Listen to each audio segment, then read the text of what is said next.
Welcome in, everyone. Great as always to see you all. We have an important topic to talk about today, and that is continued fears of a large-scale strike inside Iran conducted by the United States military at the orders of President Donald Trump. We've been following the buildup of forces in the region, and a strike certainly appears like it is an option. And we're going to get into all that and much, much more. Please make sure to like and subscribe. As always, comment below right now with if you think we should or should not bomb Iran and the nation's nuclear facilities. Now, let's get into it. So we've seen this over the past few weeks. The United States has essentially not even tried to hide the fact that they are moving assets into a region. Specifically, B-2 stealth bombers have been moved to Diego Garcia. As many as 9, I believe, as few as 6. It's not really known for sure. One plane, I believe, that was leaving from Missouri had to turn around and land at Pearl Harbor due to some issues. And this is all for one reason. It is in case President Trump decides to bomb Iran over the country's nuclear program. This is something that Trump has been very hardline on before, although he's also said he would like to get a deal done diplomatically if it's possible. There's a deadline in May. A 2-month window was provided by the Trump administration to reach a diplomatic solution on Iran's nuclear program. If that solution cannot be reached, Trump will then use the United States military to take out Iran's nuclear program. So that's the background. We've moved assets into the region. The B-2 stealth bombers are there. We have fighter jets on aircraft carriers. We have F-22s that reportedly have been also stationed in the region. So let's break down what this could look like, the pros of it, the cons of it, and then ultimately, is it going to happen? One thing I want to address right off the bat with how this could go, what this could look like, is Israel. You've heard for a long time, politicians, media members, people who are on social media have long argued that Israel has the ability to take out Iran's nuclear facilities. That is simply just not true. It is not true for a variety of reasons, but the biggest one is that the bomb that would be needed to take out Iran's nuclear facilities, which are deep underground in the mountains, is referred to as the GBU-57, or the Massive Ordnance Penetrator. It is a 30,000 pound bomb that can tunnel into the mountains on a time delay explosion and then detonate once it's reached a certain depth, thus taking out bunkers deep underground, or in this case, nuclear facilities deep underground. Due to the GBU-57's weight, 30,000 pounds, it needs to be carried by a heavy bomber like the B-2. The B-2 stealth bomber can carry 2 of these things at a time in its bomb bay. So you can deliver 60,000 pounds of bunker-busting ordnances per B-2 stealth bomber. So if you have 9 planes, you can carry 18 of these things. Israel has fighter aircraft such as the F-35 and older U.S. planes that we've given them through, the military support to Israel. Those planes can't even come close to carrying a 30,000 pound bomb from Israel into Iran. So let's just address that right away. Israel cannot take out Iran's nuclear facilities, not even close to it, actually. They can take out radar stations, things on the ground, things of that nature. Israel is more than capable of doing that. But when it comes to taking out the stuff underground, that's something only the United States can do. So now let's get into how might the attack actually play out if it happens, and then we'll get into the pros and cons. In the event President Trump does decide to launch the attack, what you would see is the B-2 stealth bombers take off from Diego Garcia. They would be met in the air with refueling tankers and F-18 escorts, possibly F-22s, F-35s. You would see a ton of fighter jets get in the air. Then what they would do is they would try to scramble Iran's air defense systems, which includes the S-300, which is a Russian state-of-the-art surface-to-air missile and air defense system. Say whatever you want about the Russians, but their air defense systems do work. They are highly advanced. They're better than anything China has. Not quite as good as what we have, but a very, very serious threat. The Iranians also have their own, which they produce, which we've talked about here before as well. So you would see the fighter jets with electronic equipment that I'm not an expert in, and I don't even know if it's worth really getting into here, would be able to penetrate Iranian airspace with the B-2 stealth bombers and would be able to scramble whatever was on the ground so that it couldn't be used. It couldn't accurately target.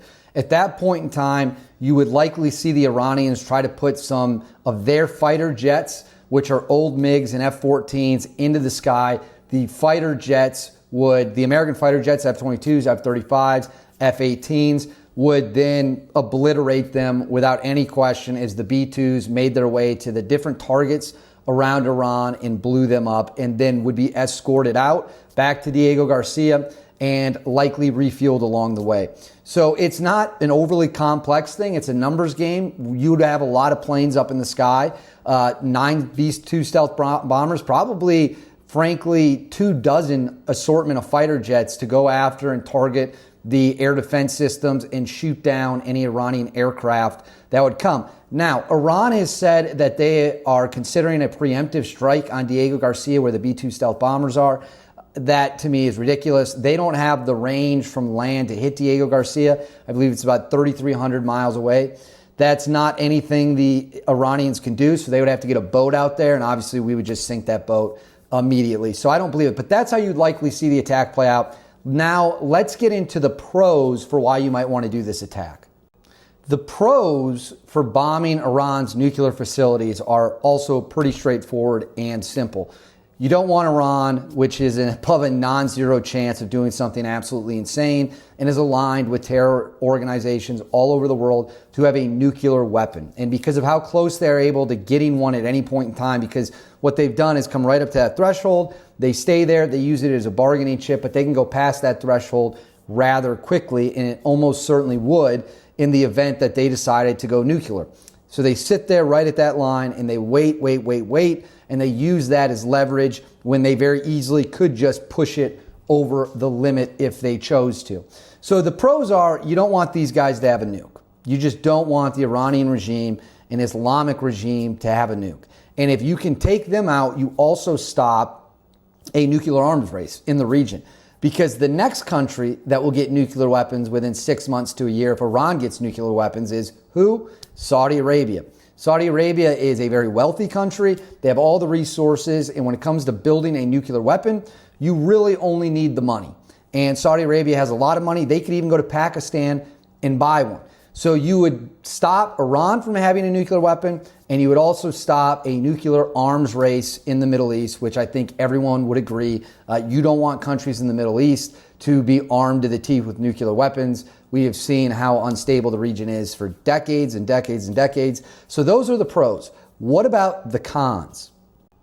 There are also some very serious cons, downsides to a possible attack on Iran that also have to be discussed, have to be thought about. We have to go into this with our eyes wide open. Let's play out this scenario. We take out Iran's nuclear program because we're the only country in the world with the power to do it. And again, as we covered earlier in the video, anyone who says Israel can do it has absolutely no idea what they're talking about. And it's crazy that anyone would even suggest that that's the case when they don't even have the planes necessary to drop the GBU-57. So the con is obvious. We take out their nuclear facility. What does Iran, or their nuclear facilities, it's plural, what does Iran do in response?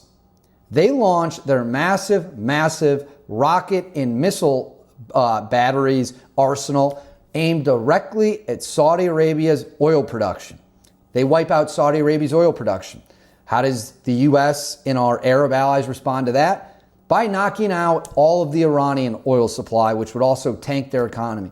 But now you're going to see gas at $30 a gallon. You're going to see a gas crisis unlike anything we've ever seen before, which then empowers Russia because their economy is fueled by oil and gas, and they would have plenty of it, and their production would be fine. So you'd strengthen Russia, you would weaken Saudi Arabia. The Iranians would probably bomb Jordan. They would bomb our sites in Syria and Iraq. You would lose a lot of people. Not just U.S., but also our allies. And that's assuming they don't manage to shoot any planes down during the actual operation, which I don't think they would be able to do. But again, you simply never know until it's the time. So the pros are, You stop a nuclear arms race, you make sure Iran doesn't have nukes. The cons are you could start a massive regional war where oil production is wiped out across the Middle East and the price of oil and gas across the world skyrockets, strengthening countries like Russia, Venezuela, and the cost of your everyday ordinary goods due to shipping goes up. But will any of this actually happen, or is it all just posturing? Let's break that down right now. The deadline for the Iranians to do something about their nuclear program will pass at some point in May. I believe it's May 19th. It's right around that day. If they don't, everything this video has been about is what you're going to watch play out. But is that actually going to occur, or will a diplomatic solution be reached? The Iranians, while crazy in large degree, their leadership, like most dictatorships, cares about money and staying in power. We've seen this over and over again in history. They know damn well that if the United States wants to take out their nuclear program, they can do it. And due to our stealth aircraft and our overwhelming military advantage, there is nothing the Iranians can do to stop us from doing that. They would have to strike after the fact. They'd have to, like I said, go after Saudi Arabia, Jordan, Iraq, things like that. They wouldn't even be able to hit our ships in the region. The defenses are too good. So I would guess, as of right now, I'm filming this on April 3rd, you probably are not going to see a strike on Iran's nuclear facilities. I think Iran, realizing what they're up against, realizing that the United States can take them out if they want to, is going to come to its senses and determine what they want is money and to stay in power. I would put it at about 70% chance there is no strike, 30% chance there is. I could be wrong. We could be sitting here at the end of May and, there's smoldering ash in different parts of Iran where the nuclear facilities used to be. We will find out. But right now, I would lean towards the strike not happening. And again, you got to weigh all the pros and cons if it does happen. And I want to hear you in the comments right now. Write in the comments whether or not you want to see us to bomb Iran. Is there anything I missed, pros or cons, that you think I didn't cover? Let me know in the comments below. As always, make sure to like and subscribe. I will catch you all next time.